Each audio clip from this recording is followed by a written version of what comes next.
Hey people, welcome back on my channel. This is me Shamail और मैं अपने part 2 के साथ वापस आ गई हूँ। जैसे कि लास्ट टाइम हम लोगों ने बात किया था ओपन पोज के बारे में, और ये बात की थी कि किस किस तरह से ओपन पोज हो सकते हैं, उसमें कौन कौन से फैक्टर है।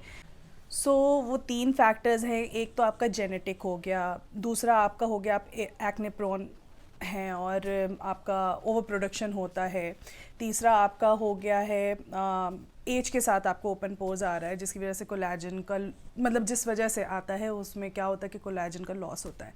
सो लास्ट टाइम हमने बात की थी एक्ने प्रोन स्किन के बारे में, और जिनको एक्ने नहीं भी होता है उनको ऑयल ग्लैंड्स जो ओवर प्रोडक्शन करते हैं। आज हम बात करेंगे नॉट जेनेटिक के लिए तो कुछ किया नहीं जा सकता, लाइक वो सारी चीज़ें टेम्प्रेरी होती, लेकिन हम आज बात करेंगे एजिंग स्किन।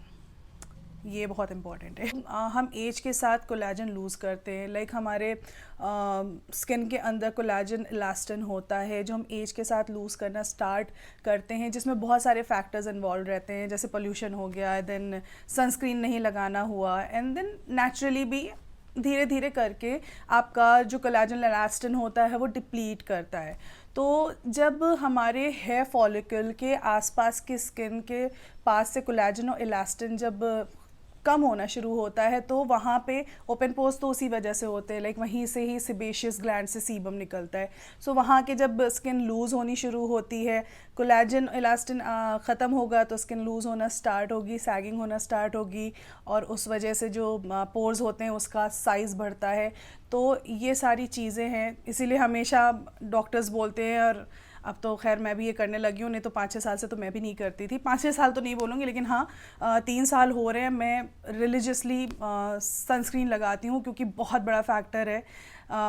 अगर आप सनस्क्रीन नहीं लगाएंगे तो मेरे ख्याल से सनस्क्रीन काफ़ी हद तक बहुत सारी चीज़ों से बचाती है, आपके रिंकल्स, आपके ओपन पोर्स। सो ये हो गया कि सनस्क्रीन तो बहुत इम्पॉर्टेंट है, और एज के साथ जो चीज़ होती है, जो लॉस होता है, उसे हम मतलब उसे हम पीछे तो नहीं कर सकते, लेकिन हाँ हम किस तरह से उस लॉस को बचा सकते हैं। तो ये सनस्क्रीन बहुत इंपॉर्टेंट चीज़ है।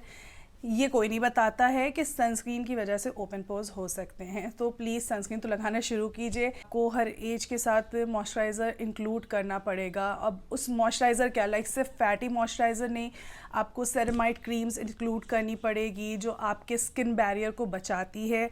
प्लस हमारे स्किन के अंदर लिपिड्स होते हैं, प्रोटीन होता है, तो उसके लिए हमें पेप्टाइड क्रीम यूज़ करनी पड़ेगी। इंडिया में अभी भी बहुत ज़्यादा ऑप्शन नहीं है पेप्टाइड क्रीम का, लेकिन मेरे पास आई गेस मैं पेप्टाइड क्रीम लिंक कर दूंगी अगर आपको लेना हो तो। देन सनस्क्रीन ऑब्वियसली इंपॉर्टेंट है। एक और फैक्टर है जिस वजह से ओपन पोर्स की प्रॉब्लम हो सकती है, वो है हार्मोनल डिसबैलेंस। जैसे कि कुछ लोगों को पीसीओडी जो भी बोलना चाहें, मुझे है, तो मुझे तो काफ़ी टाइम से रहा है। खैर मैं एक्ने प्रोन भी रही हूँ, क्योंकि पीसीओडी के साथ तो मुफ्त डिप्रेशन और एक्ने मिलता है, और कभी कभी बाल भी मिलते हैं बहुत सारे। जब एक चीज़ और है कि बहुत बार ये देखा गया है कि एजिंग स्किन में पोर्स तो बड़े होते हैं, लेकिन उतना ऑयल सिक्रीट नहीं होता है पोर्स से। लाइक ऐसे कैसे होता है कि पोर्स हैं, अगर पोर्स बड़े हो रहे हैं और ऑयल भी उतना नहीं आ रहा है, तो ये चीज़ हमें समझनी पड़ेगी कि जो ऑयली स्किन के साथ है वो सिस्टम बिल्कुल ही अलग होता है। जब हम जब कोलेजन लूज़ करते हैं, हमारे पोर का साइज़ बड़ा होता है, और एक चीज़ और है कि हमारा जो ऑयल प्रोडक्शन है वो भी काफ़ी हद तक कम होना शुरू हो जाता है। तो जो वो बड़े पोर्स होते हैं वो ज़रूरी नहीं कि ऑयल प्रोडक्शन से हो एज में। जब कोलेजन लूज़ होगा और आपके पोर्स एनलार्ज होंगे, हम उसे देखिए पूरी तरह से तो ख़त्म नहीं कर सकते हैं, लेकिन हाँ हम कुछ चीज़ें कर सकते हैं। अगर एज के साथ आपको ऑयल प्रोडक्शन हो रहा है तो ऑब्वियसली बहुत सारी ऐसी चीज़ें हैं जो सीबम रेगुलेट करती है, जिसमें से नाइसिनामाइड है, ग्रीन टी के प्रोडक्ट्स हो गए। हाँ ये सारी चीज़ें हैं, लेकिन ये भी एक सच है कि जब आप एज करना शुरू करते हैं तो पोर्स तो आपके बड़े होते ही होते हैं, आपका ऑयल प्रोडक्शन कम हो जाता है। तो हमें क्या करना है, हमें एंटीऑक्सीडेंट्स इंक्लूड करने पड़ते हैं अपने स्किन रेजिमे में। बहुत सारे प्रोसीजर्स हैं, बहुत सारी ऐसी चीज़ें हैं तो जो यूज़ करती हूँ। मैं 30s में पहुँच चुकी हूँ, और मेरे स्किन केयर में मुझे अभी भी ये पिंपल्स का प्रॉब्लम आता है, बिकॉज मुझे भी पीसीओडी है और ओपन पोर्स भी अब धीरे धीरे और ज़्यादा विजिबल हो गए हैं। तो मैं कोशिश करती हूँ मैं ग्रीन टी टोनर यूज़ करूँ, मैं नाइसिनामाइड अपने 1 या 2 टाइम इंक्लूड करूँ। मैं सैलिसिलिक एसिड यूज़ करती हूँ कभी कभी जब मुझे पिंपल्स आते हैं। एंटीऑक्सीडेंट में मैं विटामिन सी यूज़ करती हूँ। ग्रीन टी टोनर ऑलरेडी एक एंटीऑक्सीडेंट है, ये सीबम भी रेगुलेट करता है। तो और मुझे पोर्स की भी प्रॉब्लम है, एंड ऑब्वियसली मैं भी अब 30s में पहुँच रही हूँ और धीरे धीरे करके मैं भी कोलेजन इलास्टिन लूज़ कर रही हूँ। और मैं क्या यूज़ करती हूँ, और मैं पेप्टाइड क्रीम यूज़ करती हूँ यूटोपिया की, मैं उसको लिंक कर दूँगी। मैं फैटी मॉइस्चराइज़र यूज़ करती हूँ। फैटी मॉइस्चराइज़र लास्ट एपिसोड में मैंने अपने उसमें पार्ट 1 में ऑलरेडी लिंक्ड है, मैं इसमें भी कर दूँगी। And yes, sunscreen. और ये नहीं कि सनस्क्रीन लगा लिया हो गया, एक ही बार में लगा लिया और हो गया, नहीं। प्लीज़ ट्राई करो, घर के अंदर हो तो 3-4 घंटे पे लगाते रहो, अगर घर के बाहर हो प्लीज़ 2-2 घंटे पे अप्लाई करते रहो, ज़रूरी है। मेरे घर के सामने लाइट है और ये जहाँ से मैं लाइट ले रही हूँ विंडो है, वहाँ से अंदर एंटर करती है। सो इसमें तो कुछ वो है ही नहीं। आप सनस्क्रीन यूज़ करो। मैं बता रही हूँ, आपके धीरे धीरे करके पोर्स कम होने शुरू हो जाएंगे। तो कोई एक, जो लोग बोलते हैं ना कि घरेलू नुस्खे और डीआईवाई कर लो और ठंडा पानी लगा लो, ये सब लगा लो, ये सब टेम्परेरी चीज़ है। सी अगर आपको कोई चीज़ काबू में करनी है, कोई चीज़ को कम करना है, मिनिमाइज़ करना है, श्रिंक करना है, आपको एक रेजिमे बनाना पड़ेगा, आपको रिलीजियसली वो चीज़ करनी पड़ेगी और कुछ ऑप्शन नहीं है। ये जो फालतू की वीडियो देख रहे हो ना आप लोग, मत देखो, मैं ये नहीं बोल रही हूँ, अपने आप से भी करने की कोशिश करो, बट ये सब टेम्परेरी चीज़ है। यू नीड थिंग्स जो आपको इसको श्रिंक करने में हेल्प करे। और कभी भी वो जो बोलते हैं ना 100%, कुछ लोगों को मैंने देखा 100%, 100% ये जाएंगे, नहीं तो मेरा नाम बदल देना, ऐसा नहीं होता है, ठीक है। ये आपको सिर्फ बरगला रहे हैं और कुछ नहीं। तो भाई और बहनों, एक चीज़ समझ लो, सनस्क्रीन इस्तेमाल करना ही करना है। किसी चीज़ में स्पेंड करो ना करो, सनस्क्रीन इस्तेमाल करना ही करना है, ठीक है। और एजिंग स्किन के लिए सबसे बेस्ट जो प्रोडक्ट मुझे लगता है जो मैं यूज़ कर रही हूँ वो है ट्रेटनॉइन। इससे बेस्ट कुछ नहीं लगा। It has in regulating your collagen elastin, regulating नहीं बोलूँगी, हाँ वो बहुत हद तक मदद करते हैं आपको आपके कोलेजन को बूस्ट करने के लिए।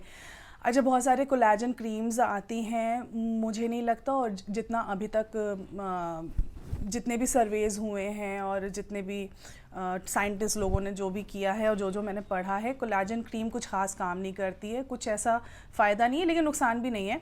But yes, you guys can go for collagen drinks. बहुत सारे कोलेजन ड्रिंक्स आते हैं, marine collagen and I don't know what collagen. मैंने तो आज तक नहीं पिया है, लेकिन मैंने सुना है वो फ़ायदा करते हैं। मे बी सम टाइम किसी दिन मैं ऑर्डर करूँगी, क्योंकि बहुत सारे डॉक्टर्स को भी मैंने देखा है बोलते हुए कोलेजन ड्रिंक लीजिए, लगाना तो नहीं लेकिन खाने से फ़ायदा हो सकता है। सो येस, सनस्क्रीन, ट्रेटनॉइन आपका हो गया। एंटी एजिंग जो भी आपके सामान होते हैं जिसमें रेटिनॉल, ट्रेटनॉइन, ये सब चीज़ें होती हैं, विटामिन सी हो गया, ये बहुत हेल्प करेगी आपको आपके ओपन पोर्स कम करने के लिए। अच्छा, मैं बता दूं मैं क्या क्या करती हूँ। एंड गाइस, जैसे कि मैं हमेशा बोलती हूँ कि कोई भी चीज़ करने से पहले अगर हो सके तो अपने डर्मेटोलॉजिस्ट से बात कर लीजिएगा, क्योंकि मैं ये नहीं चाहती कि मैं कुछ बोलूँ आप लोग वही करें। मेरे अपने स्किन के इश्यूज़ हैं, मेरी अपनी चीज़ें हैं और उस हिसाब से मैं करती हूँ। लेकिन फ़िलहाल मैं अपने ओपन पोर्स, अपने पिंपल, इन सब के लिए जो चीज़ें करती हूँ, एक तो पिछले एपिसोड में बता दिया मैं क्या क्या लगाती हूँ, और मैं आइसोट्रेटनॉइन की कैप्सूल्स भी लेती हूँ मेरे ओपन पोर्स के लिए। मुझे उससे बहुत ज़्यादा हेल्प होती है, बहुत ज़्यादा, जितना क्रीम से हेल्प नहीं होती होगी मुझे उससे होती है।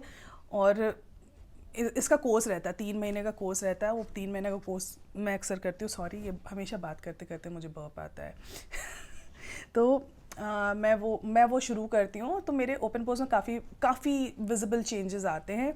मेरे ख्याल से ट्रेटनॉइन से ज़्यादा मुझे आइसोट्रेटनॉइन खाने पे चेंजेस आते हैं। सो येस, मैं ट्रेटनॉइन यूज़ करती हूँ और मैं पिछले 2 साल से इस्तेमाल कर रही हूँ। मेरे रिंकल्स में भी उसने काफ़ी हेल्प की है, मेरे माथे पे रिंकल्स आने शुरू हो गए तो उसने काफ़ी मदद की है। मेरी स्किन मेरे ख्याल से काफ़ी बेटर हुई है उसको इस्तेमाल करने के बाद। एंड येस,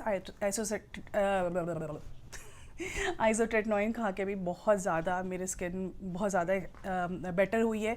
मैं इससे पहले CO2 एंड फ्रैक्सल लेज़र भी ले चुकी हूँ, आप लेज़र्स ले सकते हैं। एंड मैं माइक्रो नीडलिंग करने का सोच रही हूँ, उससे भी बहुत ज़्यादा हेल्प होती है ओपन पोर्स और जो आपके बॉक्स कार्स है, जो कि मुझे परमानेंट बॉक्स कार्स है, तो उसमें भी बहुत मदद होती है। तो इस तरह के आप ट्रीटमेंट भी ले सकते हैं अपने डर्मेटोलॉजिस्ट से पूछ के कि अगर मैं क्या ट्रीटमेंट ले सकता हूँ। तो बहुत सारे ऐसे ट्रीटमेंट भी है जो आपके ओपन पोर्स को हेल्प करेंगे। एंड यस, एक रेजिमे आप सेट करेंगे, धीरे धीरे आप खुद देखेंगे विजिबल चेंजेस अपने। एंड यस गाइस, हफ्ते में नहीं, 15 दिन पे या हफ्ते में महीने में अगर आप कभी केमिकल पील कर ले, अब तो बहुत सारे मिनिमलिस्ट ऑर्डिनरी बहुत सारे केमिकल पील्स आ चुके हैं, ग्लाइकोलिक एसिड, AHA BHA, वो करेंगे, वो भी आपको काफ़ी हद तक हेल्प करते हैं। And yes, obviously sunscreen is must, कुछ करो ना करो सनस्क्रीन में पैसे ज़रूर फूको सनस्क्रीन लगाना ज़रूरी है। वही एक चीज़ है जो आपको रिंकल, ओपन पोर्स और बहुत सारे ऐसी प्रॉब्लम से बचा सकता है।